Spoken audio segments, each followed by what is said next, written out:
finalement la dernière vidéo qui, en fait, viendra sûrement plus après comme second, mais elle est là, vous la regarderez quand vous voulez, elle est prête. C'est sur comment publier un article. Une fois qu'on l'a écrit, qu'on l'a édité, qu'on l'a réédité et qu'on l'a réédité, qu'est-ce qu'on en fait et comment on le partage. Euh, donc c'est la vidéo ici, la dernière, la troisième. On va parler de ça. Donc déjà, où publier? Donc je vous conseille fortement la Conversation Canada, qui existe aussi en anglais et en France, etc. Mais la Constitution du Canada qui a été lancée maintenant il y a 1 an et demi, je pense. Donc c'est assez récent, mais en gros leur but dans le monde entier, et la version maintenant francophone canadienne, c'est de travailler avec des gens du milieu académique, donc qui sont pas très bons à vulgariser en général, ils sont habitués à avoir du monde comme nous qui est pas formé, on n'est pas les journalistes, on est formés comme étudiants gradués et scientifiques avec une structure définie, mais ils sont habitués à travailler avec des gens comme ça pour faire des articles qui sont diffusés au grand public, puis ils ont leur plateforme qui permet de faire ça, et aussi d'autres journaux reprennent leur contenu pour le partager sur leur site à eux. Donc, par exemple, site écrit pour la Constitution Canada, Le Soleil ou la presse, etc., ils ont le droit de reprendre vos textes-là pour les publier dans leur affaire à eux, en vous donnant les crédits, en disant que ça vient de la Constitution Canada, mais au sens où, comme ça peut être publié dans d'autres places. Donc moi, mes articles ont été republiés, repartagés par la chaîne météo, des journaux en Afrique, comme j'ai tout vu là. Fait que c'est un bon moyen d'avoir de l'aide de gens qui sont du milieu de l'édition, puis qui savent travailler avec des gens du milieu académique, et aussi d'avoir une plateforme où publier, puis ça va être partagé.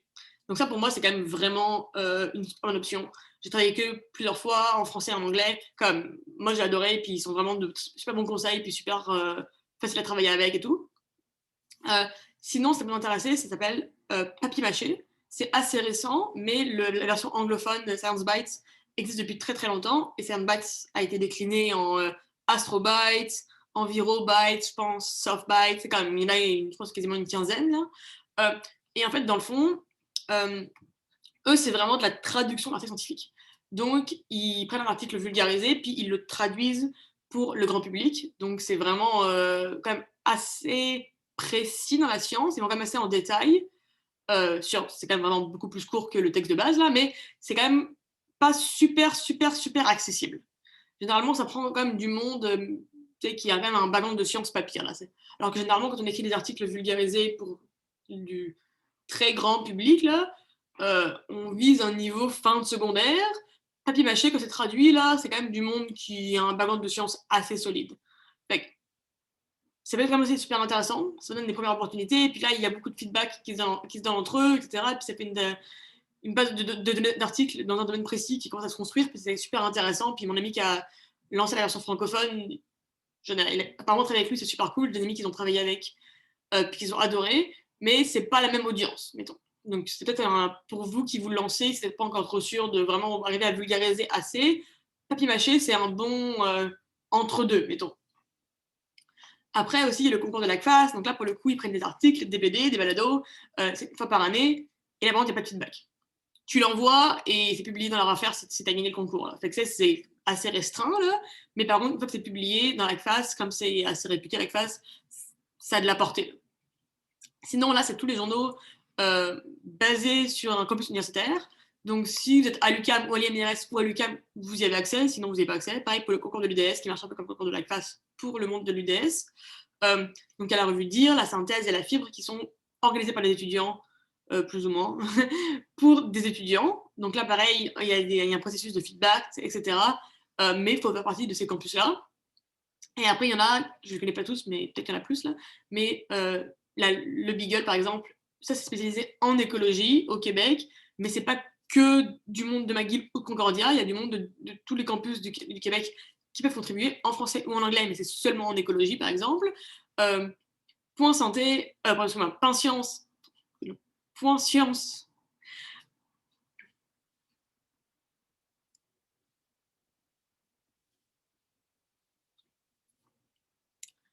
Ensuite, par exemple, Point Science, organisé pareil par les étudiants seulement sur les domaines de la santé, et qu'ils ont un peu leur blog en ligne, puis plein de gens peuvent contribuer.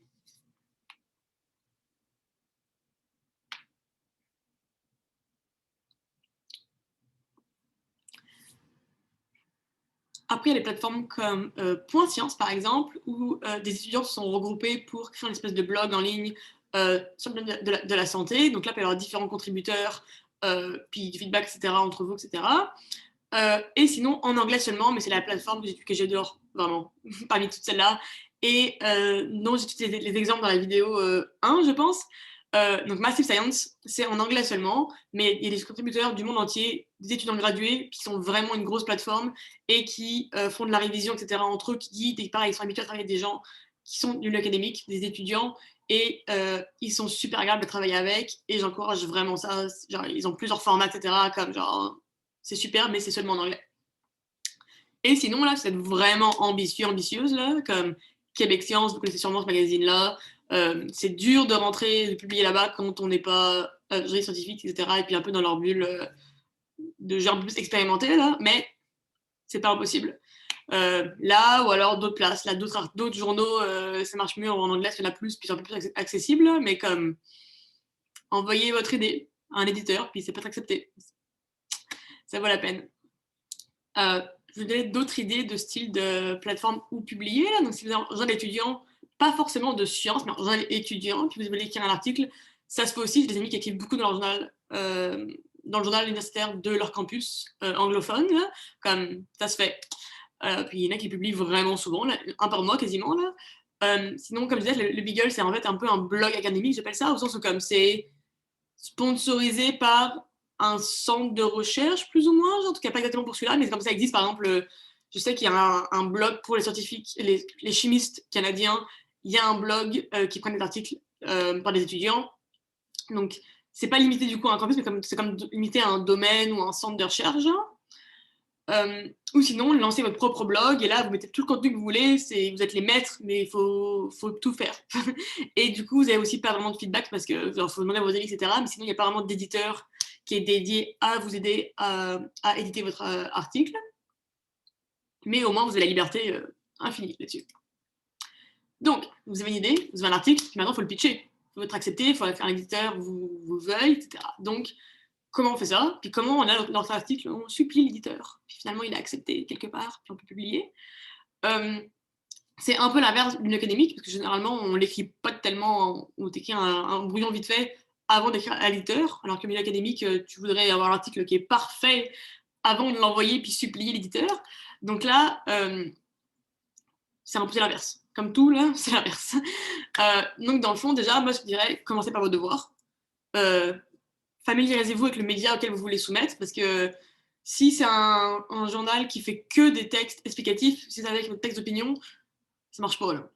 Donc il faut être familier avec qu'est-ce que eux ils publient, leur style, la longueur. Aussi, t'as des magazines, des journaux qui font des textes de 1000 mots, puis c'est 1000 mots, là, c'est comme peut-être plus ou moins un peu, là, mais c'est comme 1000 mots. Il y en a, ça va être 200 mots, là. Fait que faut savoir qu'est-ce que eux ils veulent, parce qu'eux ils vont pas vraiment euh, plier les règles pour toi. Voilà. Fait que, ils ont un style, puis il faut le respecter. Fait que, soit ton texte tu l'adaptes à eux, soit tu choisis un autre journal. Mais il faut que ça fitte dans l'idée générale de journal-là qu'elle t'écrit. Donc, tout ça, puis souvent aussi, sur le site, ils ont des guidelines. Ça, comme c'est vraiment écrit, guidelines, puis tu lis ça, puis tu vois ce qu'ils veulent vraiment. Là, c'est très explicite souvent.